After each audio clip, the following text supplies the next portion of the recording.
to the members of the media, welcome to this afternoon's post-Cabinet press conference. We have just concluded our weekly Cabinet meeting, and I have present with me here this afternoon Senator the Honourable Paula Gopee-Scoon, our Minister of Trade and Industries, who will kick off this afternoon's press conference. Thank you very much.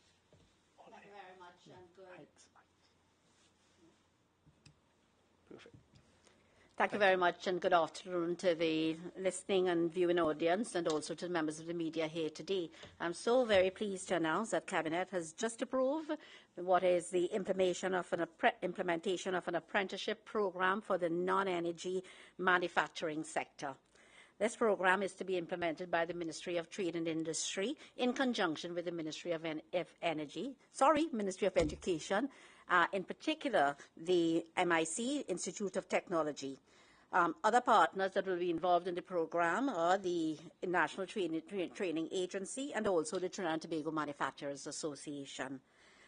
We would all agree that the non-energy manufacturing sector in Trinidad and Tobago remains an important and dynamic sector in the economy, and it is a catalyst for achieving economic transformation and diversification, and more importantly, to reducing the country's food import bill, for creating exports, and also earning foreign exchange, also for the provision of sustainable employment.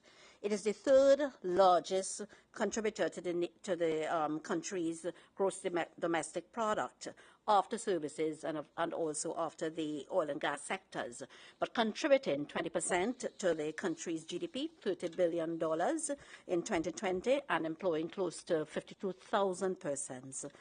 But in order to grow and develop the non-energy manufacturing sector, there is a requirement, among other things, to build human resource capacity within the sector. And this need was identified in the strategic framework for the extension of the manufacturing sector, but is also highlighted in the recommendations made and outlined in the Phase 2 roadmap for recovery for Trinidad and Tobago, transform into a new economy and a new society.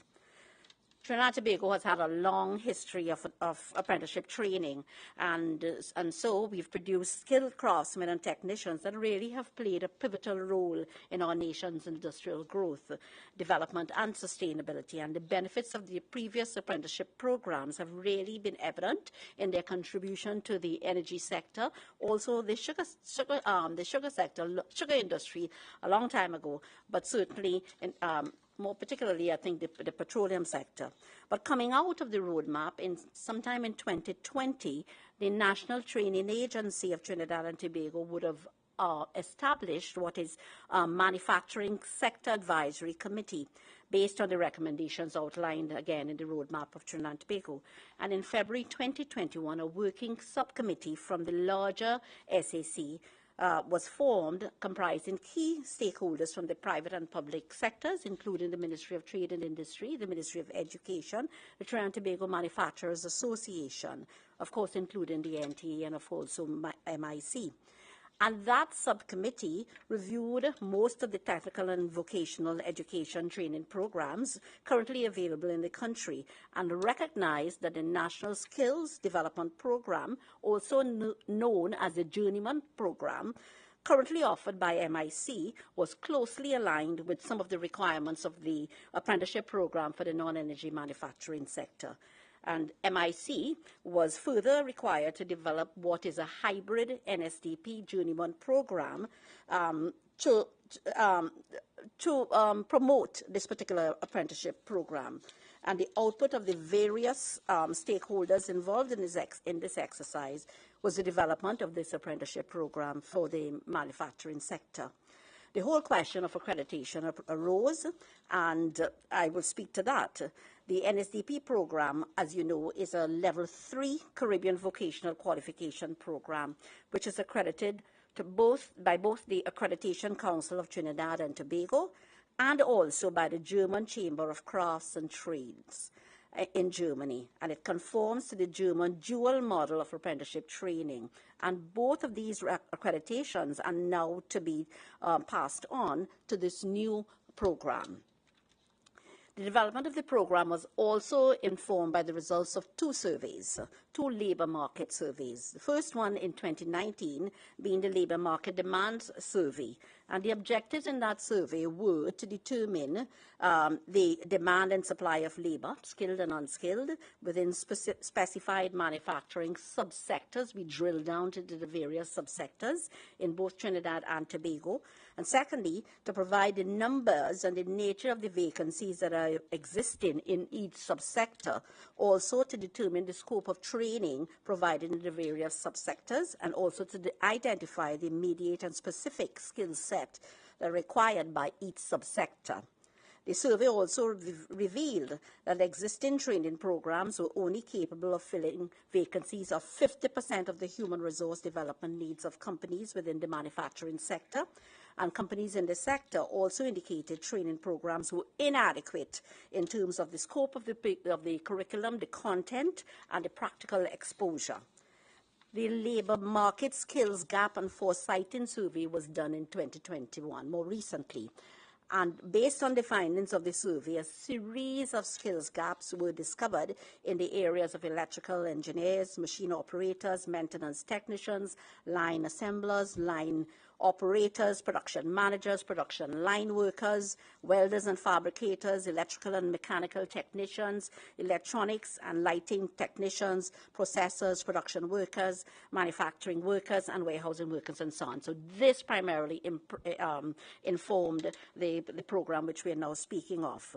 So the apprenticeship program will be delivered practically with a 1:3 ratio of theory to practical, and employ a process-based mode, that is, that the learning content will be transferred practically through project work.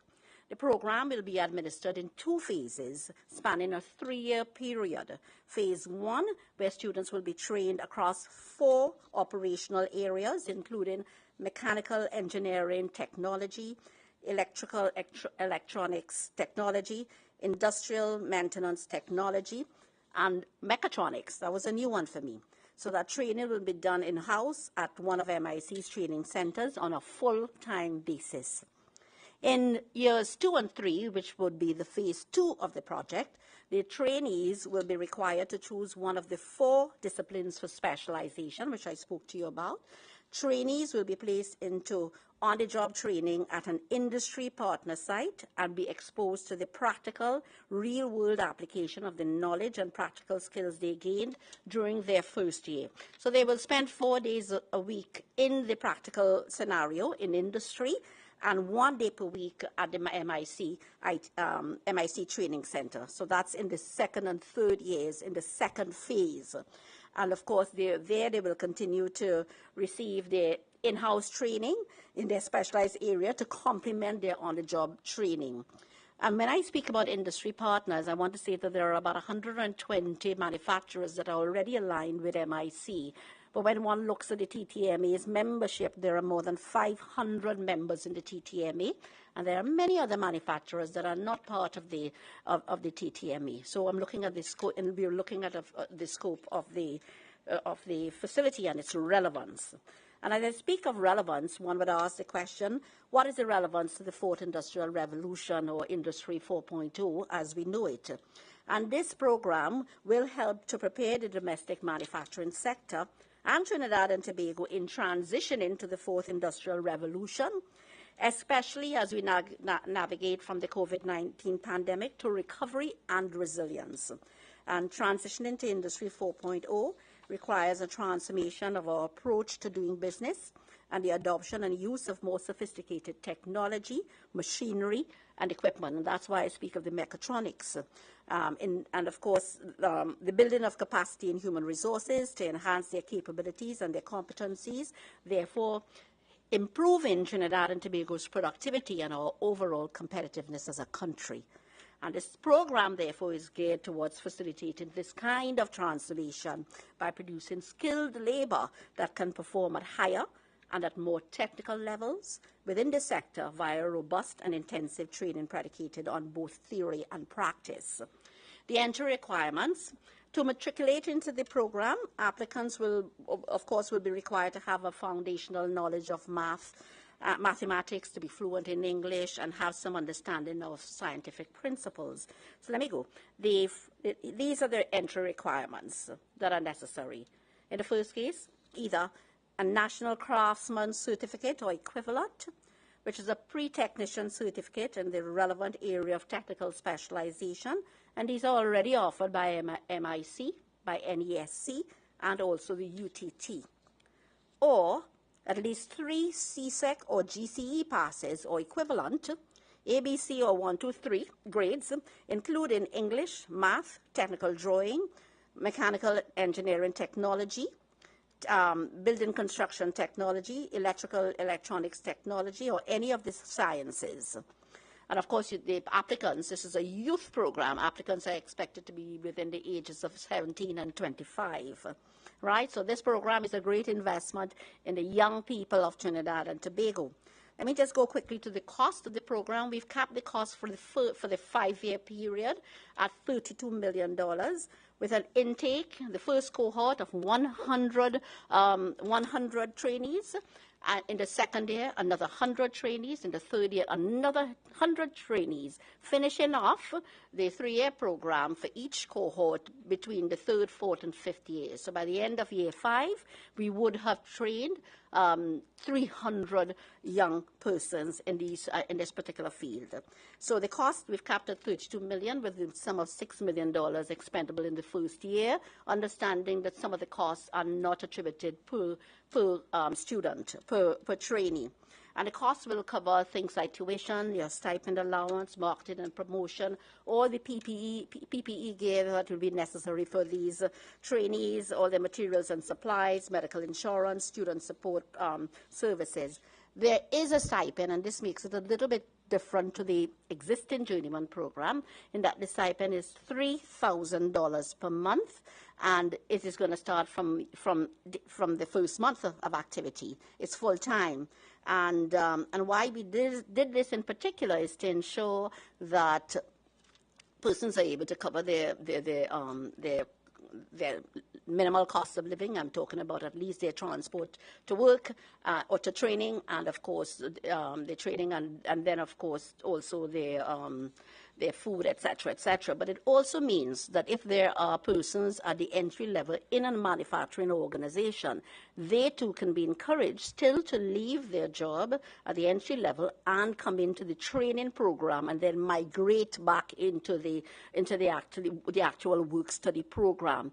Nobody's going to leave their place of employment in the manufacturing sector or whatever job they're doing. And this is why we thought that we had to encourage them with this stipend from day one. And we think that the $3,000 is a good place to start. There's significant support by the private sector, by the Trinidad and Tobago Manufacturers Association. We've had many meetings on this, and they are going to be assisting the MIC,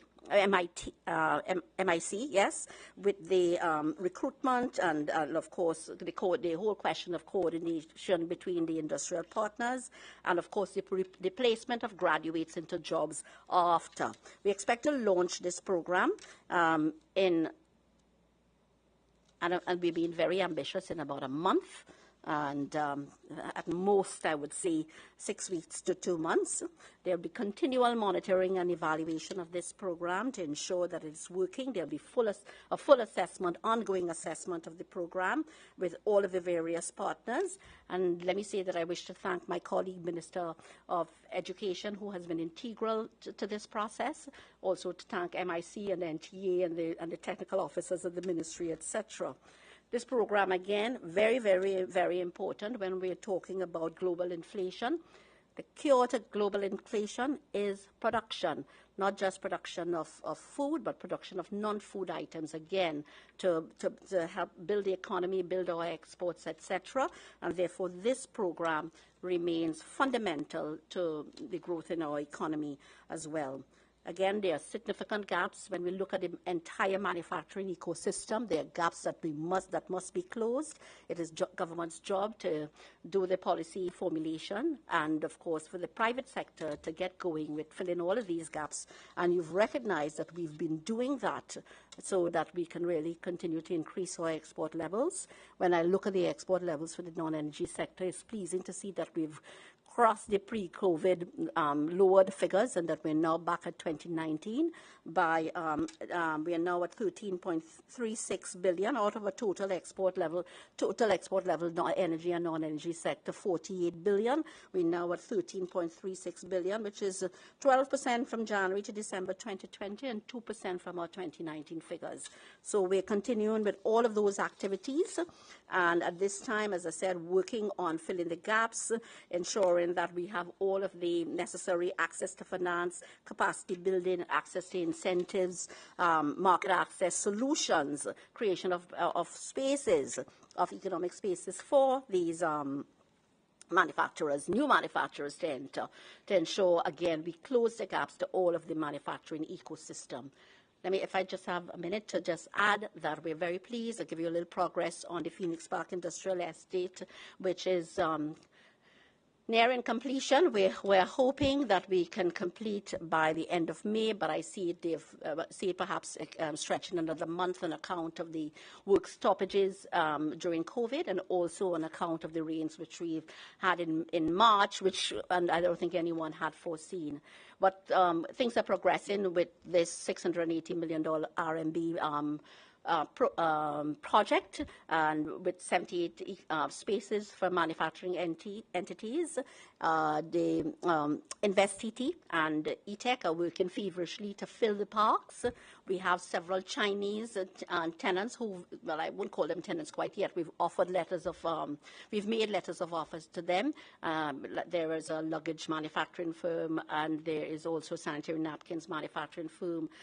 Talking about Chinese firms, a regional distribution center, and there's some other local firms that have also been given letters of offer. So we're quite pleased with the progress that is being made with this park, and together with the incentives from this special economic zones policy, once in place, I think we're well on our way to attracting some new business into the manufacturing sector. Thank you.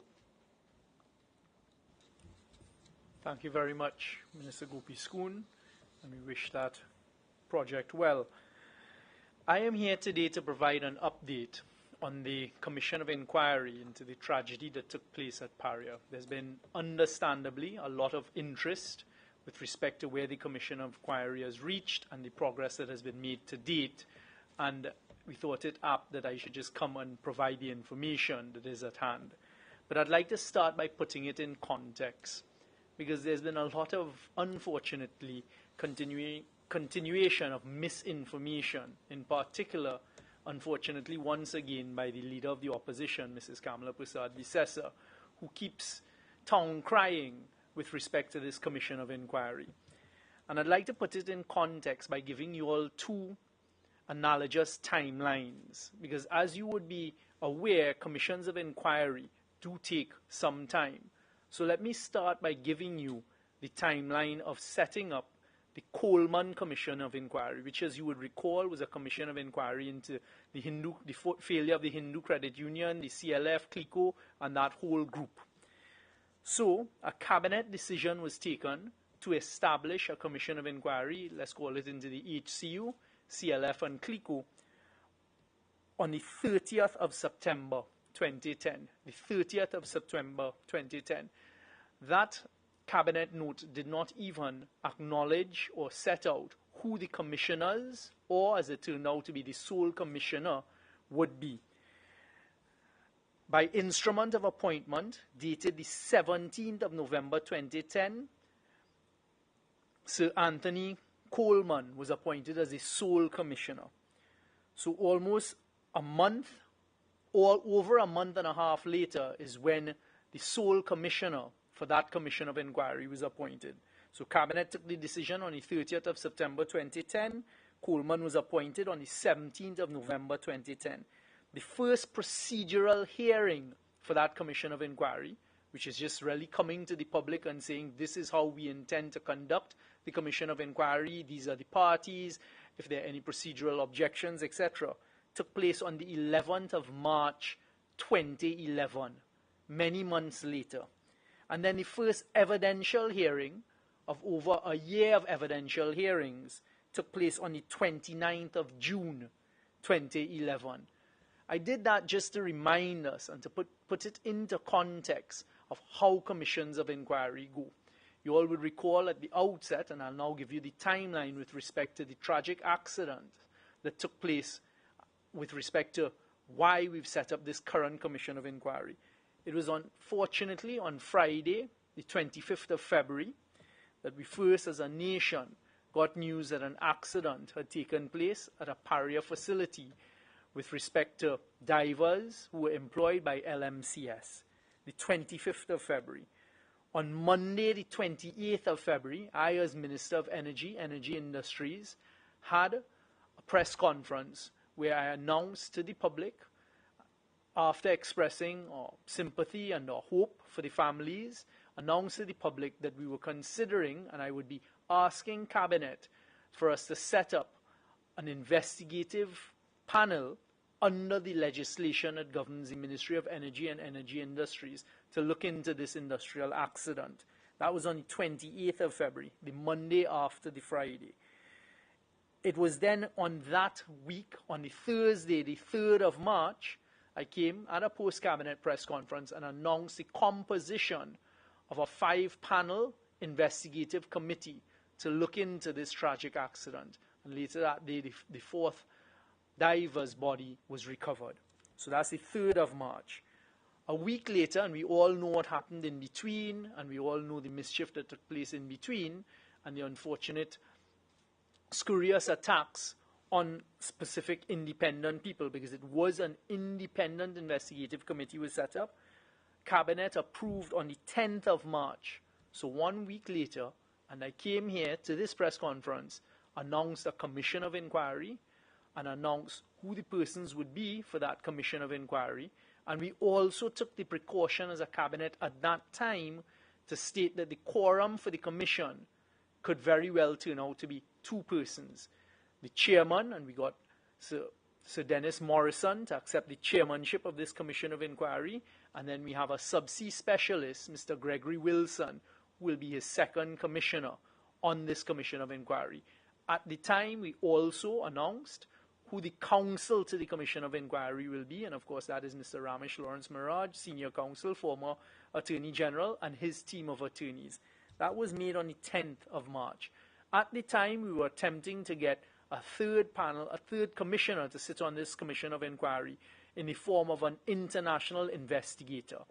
By that time, we had determined that there were experts out there in the international field who investigate these industrial accidents that sometimes lead to tragic deaths of persons, and we had consulted, I personally consulted with both Shell and BP to lean on their experience in disasters that have taken place in the oil and gas industry. Names and firms were provided to me, and I spent the next week or so trying to obtain a 3rd commissioner. It became apparent, because of the distance that these international investigators are from Trinidad and Tobago, as well as their workloads, because they're doing these inquiries all over the globe, the 2 experts that I spoke to could not commit the time to come and sit full-time as commissioners on this commission of inquiry. We then determined that the best thing to do would be to provide support to the 2 named commissioners, Sir Dennis Morrison and Mr. Gregory Wilson.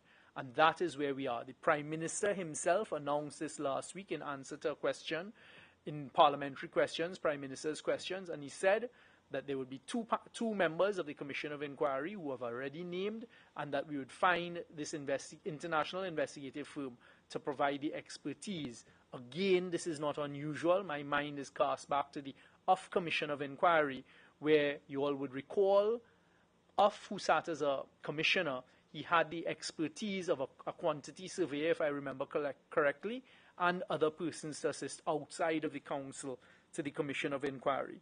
There is nothing untoward.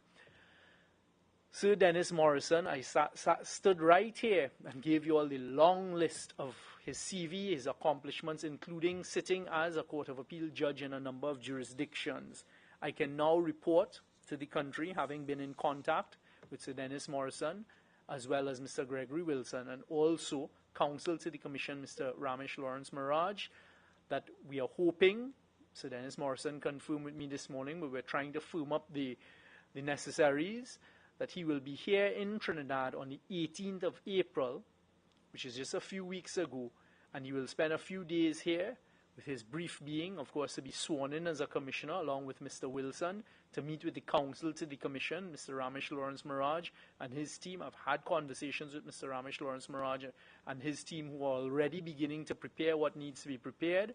And it is the commissioner, the chairman of the commission, along with his fellow commissioner, who will determine how the commission goes forward. It is not the government's purview. It is an independent commission of inquiry.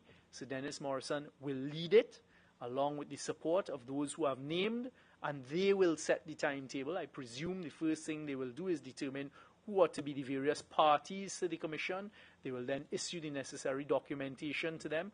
We, the government, are in the process of preparing where the commission will sit and providing and ensuring that there is support for the commission that normally comes in the form of a secretary appointed under the Act, the Commission of Enquiries Act. I've spoken to Attorney General Reginald Armour about this as well last week, and we're going to get someone either from the Attorney General Legal Affairs offices or someone that he recommends, and then, of course, the support staff to go along with that. I have also been speaking to the head of the public service, the permanent secretary out of the office of the Prime Minister, for us to ensure that Cabinet provides the funding so that this commission can start up and get going. So we expect and we're hoping that Sir Dennis Morrison will come that week of the 18th. I've gotten him to commit.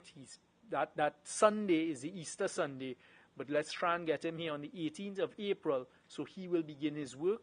And I've asked that himself, Mr. Ramesh Lawrence Maharaj and Mr. Wilson present themselves to the public that week and begin having the conversation with us, the public, as how they intend to conduct this Commission of Inquiry. So that is the update. I've had a number of inquiries from members of the media, and then, of course, we have the mischief that is taking place, which is why I asked you all to allow me to just put it in context with other commissions of inquiry. And I'm sure if you go and do the research, you will see that this is going to be one of the commissions that has been set up in the shortest time frame, with the commissioner, the counsel to the commission, others being presented to the public in the shortest time frame. So there is absolutely no need for there to be any fear, any apprehension. This Commission of Inquiry is going to take place. And let's hope that when the commissioners are sworn in that week of the 18th of April, they will then tell us, along with the counsel to the commission, how they intend to conduct this Commission of Inquiry. And that is it for me. Thank you. So I guess we can take some questions from the members of the media whilst we're here. Hi. Jill? Hi, sir. Ernica Singh at the Trinidad Guardian.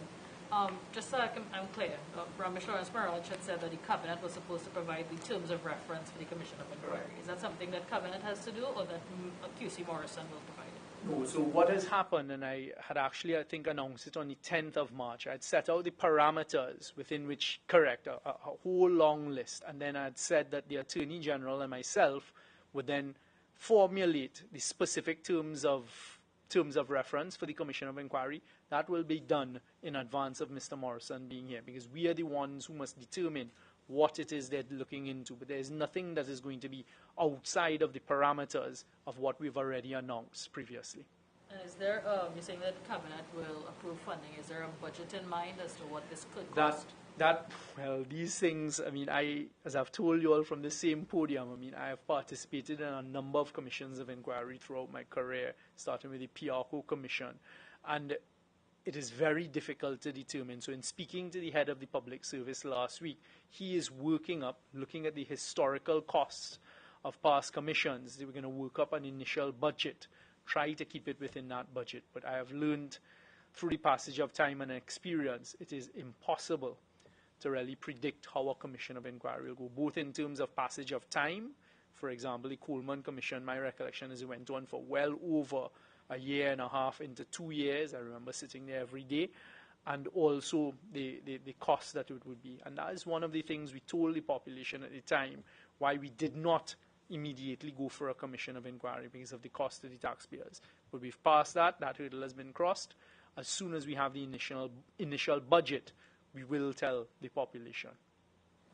Drew Brown, TV6 News Minister, just wondering, the new Attorney General, Mr. Senior Counsel, Is he fully up to speed on the issue of the terms of reference and the other issues, the Commission of Enquiry?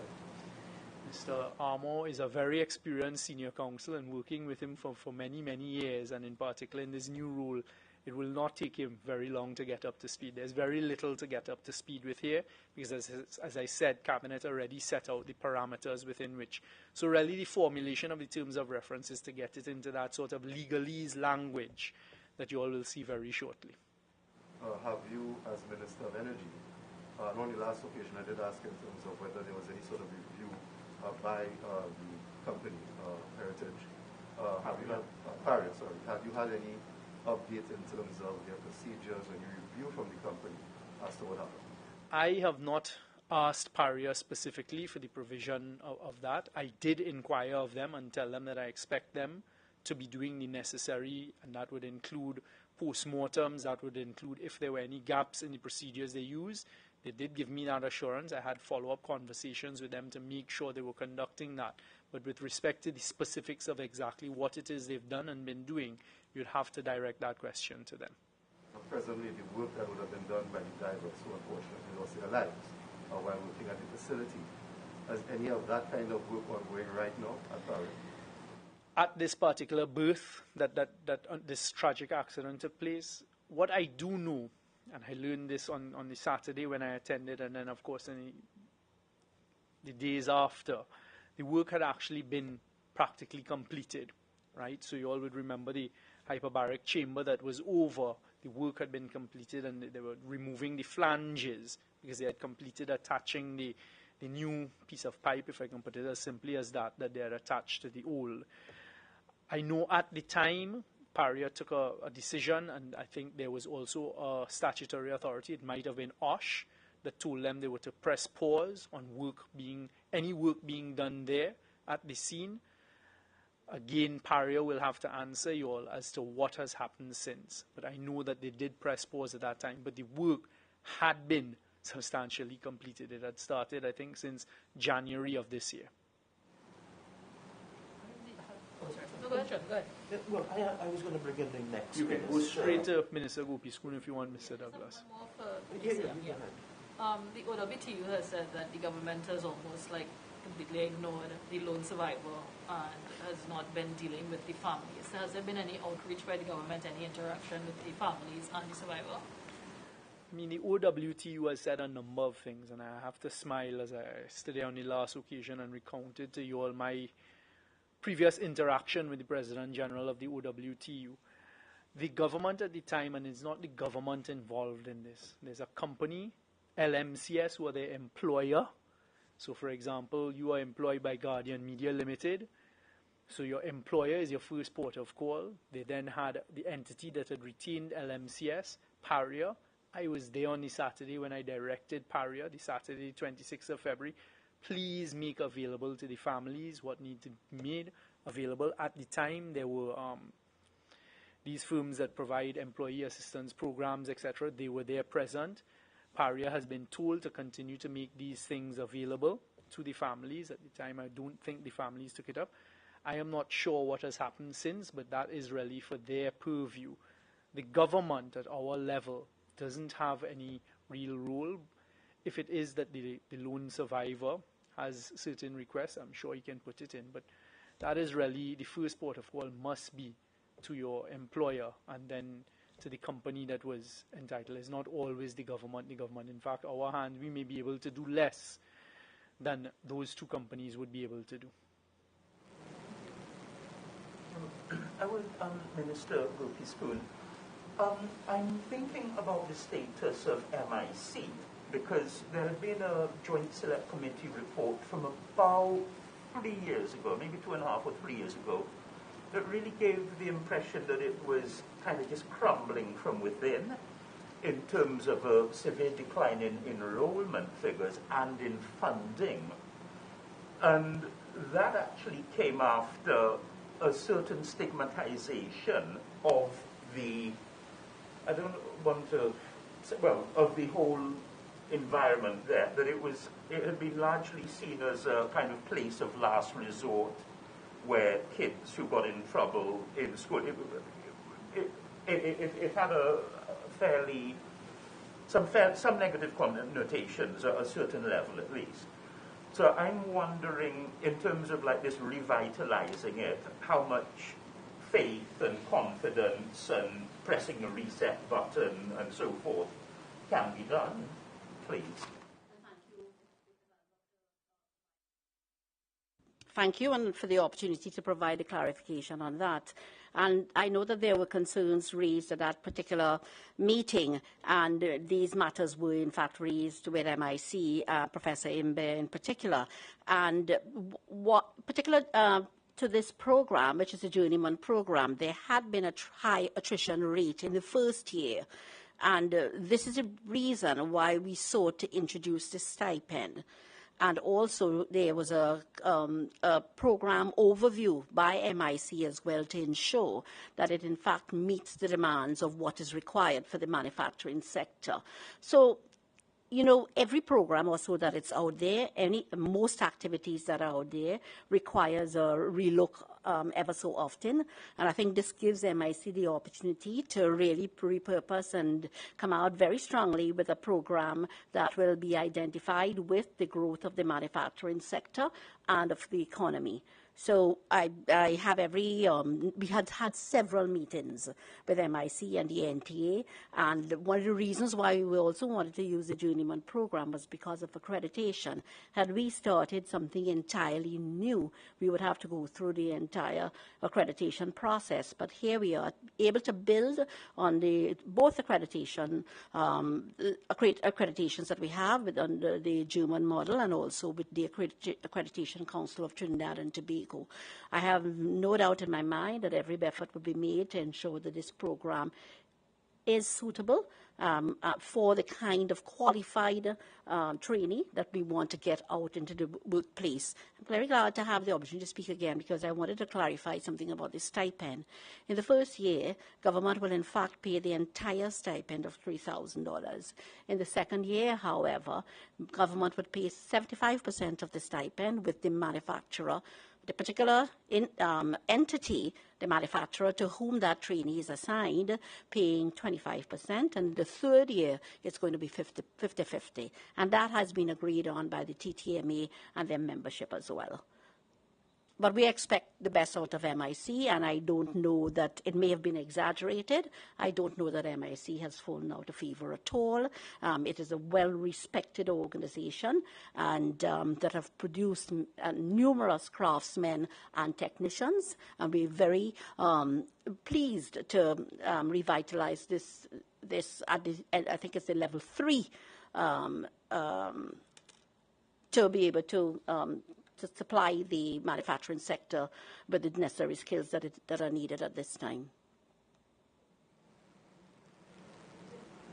I mean, I could ask something else Sure. that you did mention, which is, I don't have the terminology, but it's something like a labor skills gap assessment. Yes. That you don't want to send off people to learn ancient Greek or something, for 4 years, you're funding that. So is this a thing that we haven't heard much about it, like the idea that the concept was mooted, say, 5 or 6 years ago. In fact, I think even before this, even your predecessor government had.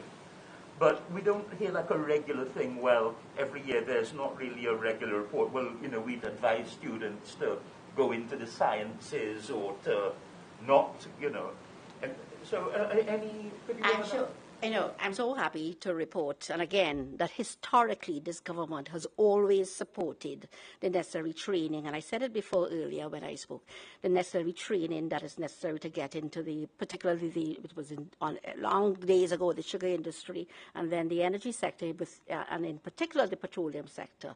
Remember the days of the San Fernando Technical Institute and the government vocational training centers as well.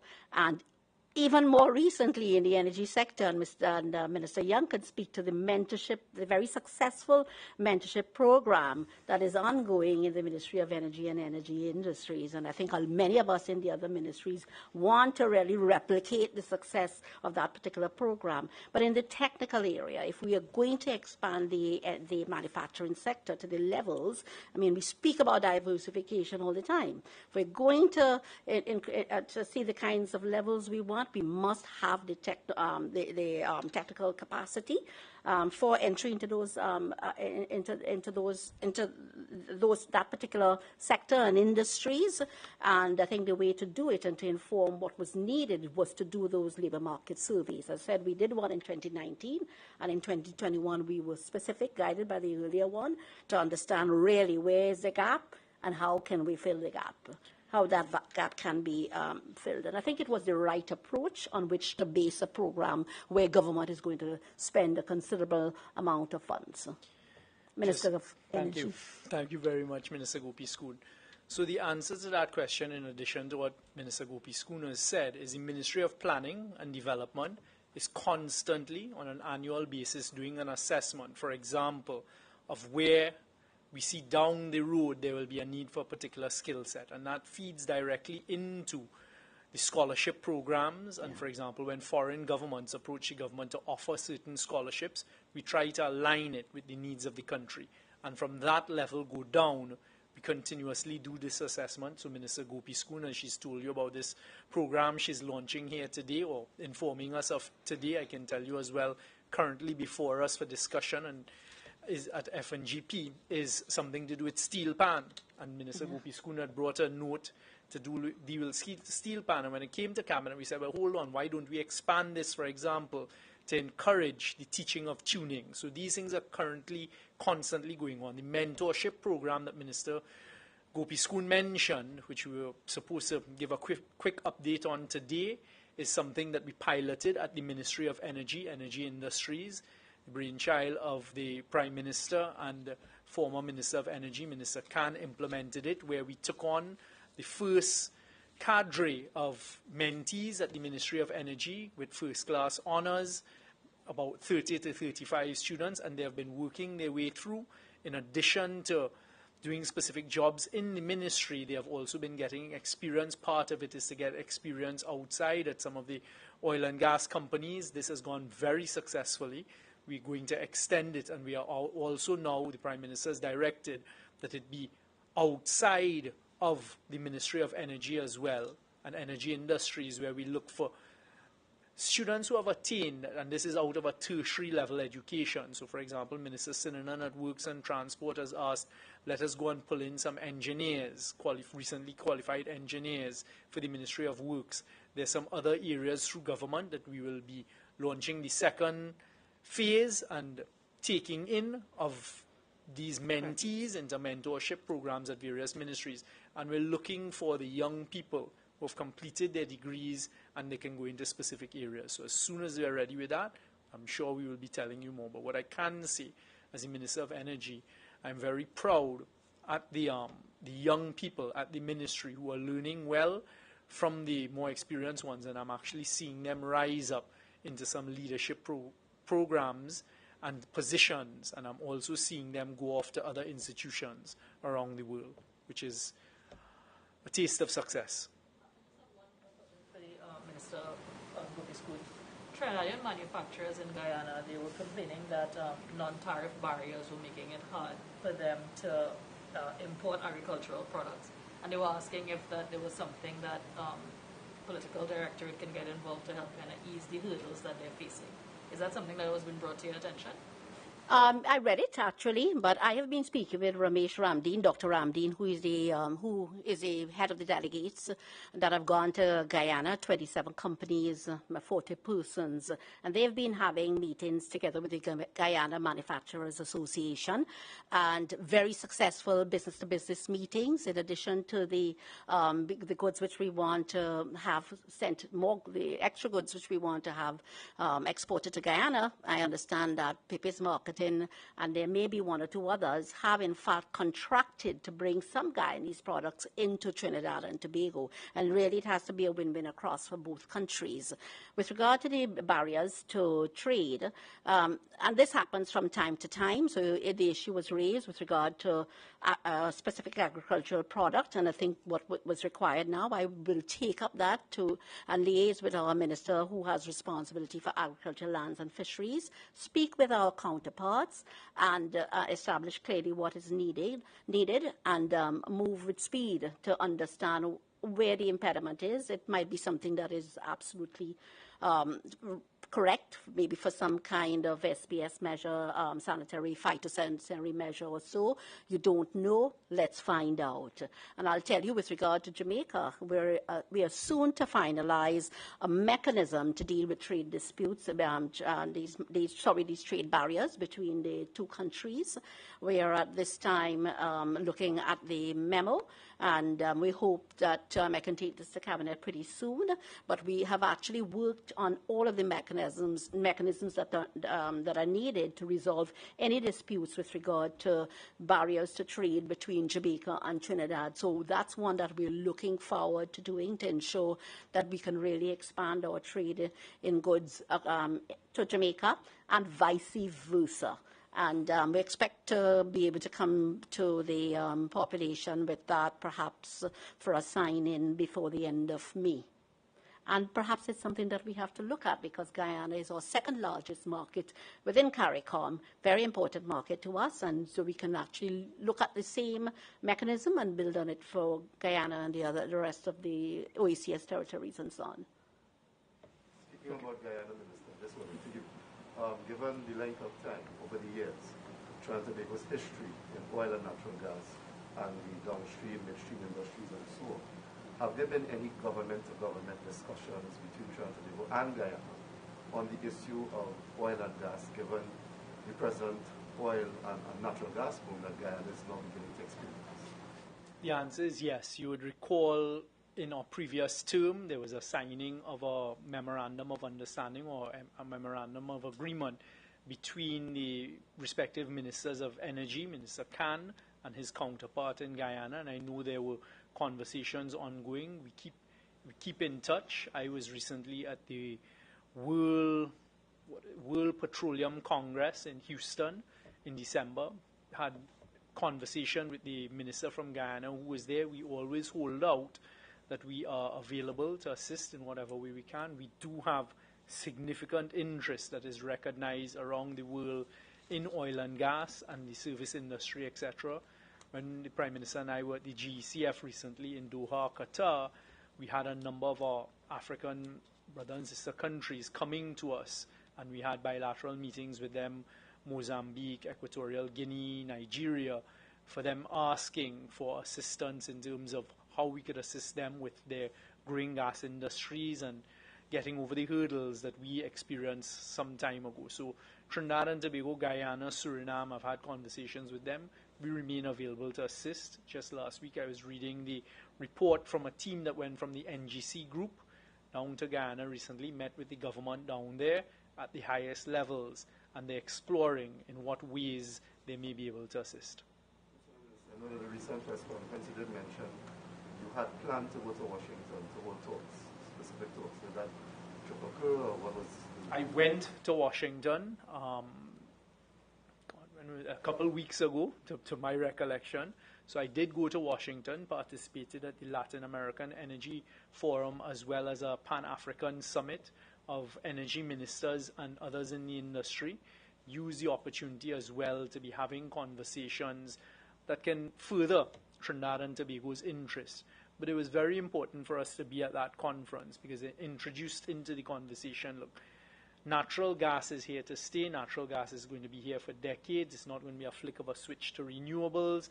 And to keep that conversation going on and to tell them that we may be in a unique position, Trinidad and Tobago, with an oil and gas-based economy in our part of the region, and how we can use greener, cleaner energy and renewables at the same time, etc. So those conversations continue to take place. But yes, I did go to DC, and it was a very successful trip. Also, I know you had sent out a press release yesterday concerning the talks you would have had with the Deputy Assistant Secretary of State, Ms. Feinstein, during her trip to Trinidad and Tobago. In terms of outside of what you would have spoken about the renewable energy issue in particular, but also natural gas, LNG, anything further you can share about those talks? I shared with them where Trinidad and Tobago is, the role that we play. I had a number of diplomatic meetings on that day. I think it was on Tuesday. And the United States is very aware of our place in the energy industry. And I think I can say now that Cabinet approved this morning that I will be heading back up to Washington, D.C. in a couple of weeks to have further conversations now based on U.S. officials, and in particular the same Ms. Bernstein who came down with her boss and some other persons, as we can explore how Trinidad and Tobago can contribute to what is going on in the global energy landscape, because we think we have a significant role to play. And also in an interview to TV6 News, Ms. Feinstein, the same Assistant Secretary, did say that she had met with members of AmCham, and there was a discussion of two things, and Trade Ministry could also weigh in if you want, the potential for more foreign direct investment in Trinidad and Tobago, but also some of the challenges in terms of doing business and so on. How is the government looking at this, especially as not just Trinidad and Tobago, but the world recovers from COVID-19, and in terms of attracting more investment in such the climate as it stands right now? I'll go just before Minister Gopee-Scoon. It's nothing new to Trinidad and Tobago. So I smile every time persons talk about, for example, the Prime Minister traveling, myself traveling. All of those trips are occasion to bring foreign direct investment to Trinidad and Tobago, to encourage who is here already to stay here, to continue investing. We are always open for business, especially in the energy sector. It's something we've been pursuing, but also outside of the energy sector.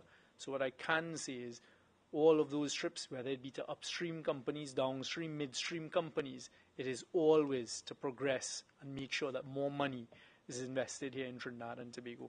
And we have had significant sums of money invested here and plans to invest, to continue investing here in Trinidad and Tobago. With respect to the ease of doing business, that does fall somewhat under the Ministry of Trade and Industry, and I know Minister Gopee-Scoon has been trying to get us further and at a better level on that indice, so I'll turn that over to Mike.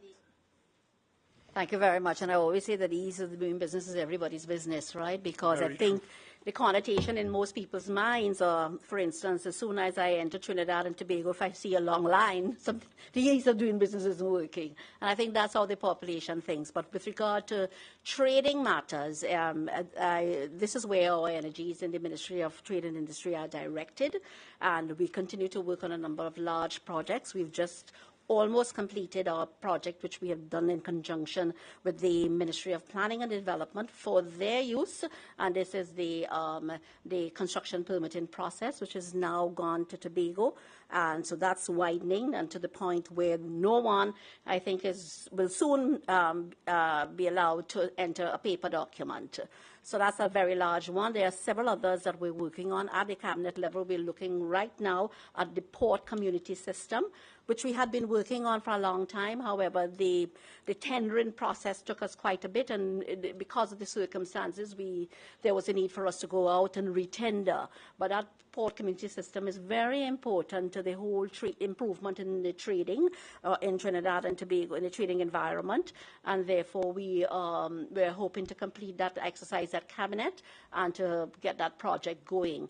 But for instance, at the end of April, by the end of April, we would introduce and announce to the population what is a trade information portal. And that trade information portal will allow anybody who is wishing to do any matter of business concerning whether it's trade and investment. It will give you direction on the portal as to what you want to do, what are the steps to do it, and will connect you to the necessary ministries that are involved in the process. So we look forward to doing that by the end of April, and then by the end of this fiscal year, end of September, then we want to ensure that all of our 47 online processes through the single electronic window can in fact, patrons can in fact be allowed to do online payments. So yes, many of the processes, those 47 processes are electronic. We want to ensure that online payments can be done for all of those, and that is going to be completed, as I said, by the end of September. But looking at the landscape, I think you were talking about investments and the entry of investments. Yes, we are building on particular sectors, and this is why I spoke of the manufacturing ecosystem and really reviewing at every level, at every step, what is needed to not only promote extended manufacturing and the expansion of the sector in Trinidad and Tobago, but to welcome as well new manufacturers into Trinidad and Tobago. That's just one. We would have put a $10 million line out for the yachting sector. And last week I would have had a meeting co-hosted with the Minister of National Security and engaging also the Customs and Excise, Immigration Department, Coast Guard of Trinidad and Tobago. Again, attending to all of the gaps that are needed, including the single harmonized form, to get that sector up and running, and to ensure again that we invite yachties to Trinidad and Tobago that's earning foreign exchange.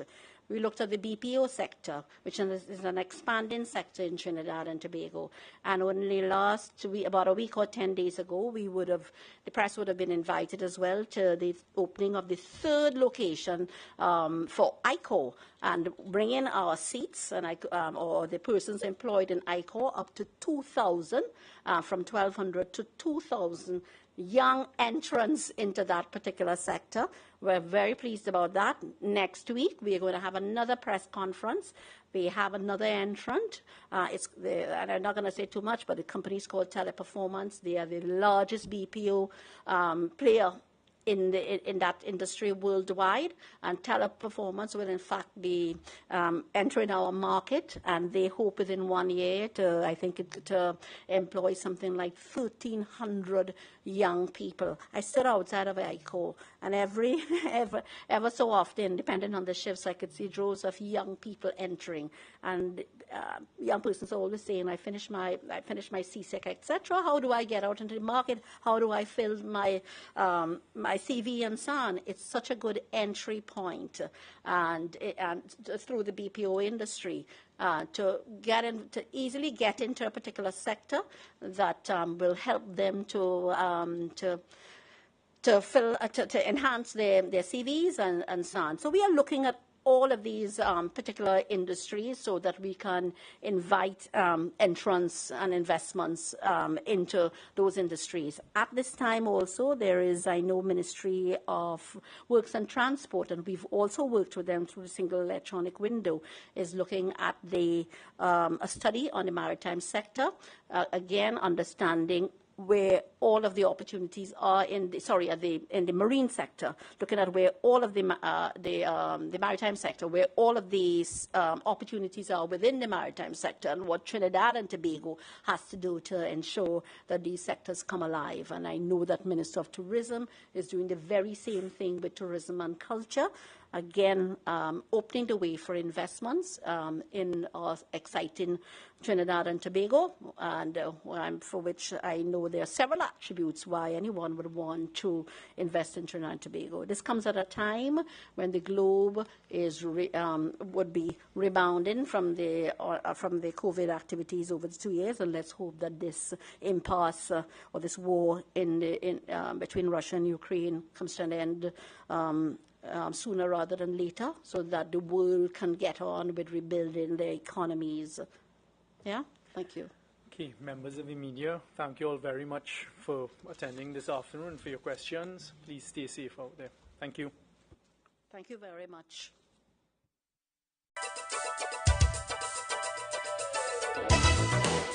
The winning numbers in the National Lottery online draws for Thursday, 31st March 2022 at 10:30 a.m. Playway the number 23, House. Pick 2 the numbers 5 and 17 in that order. Pick 4 the numbers 5, 5, 4 and 6 in that order. And at 1 p.m. Playway the number 26, Foul.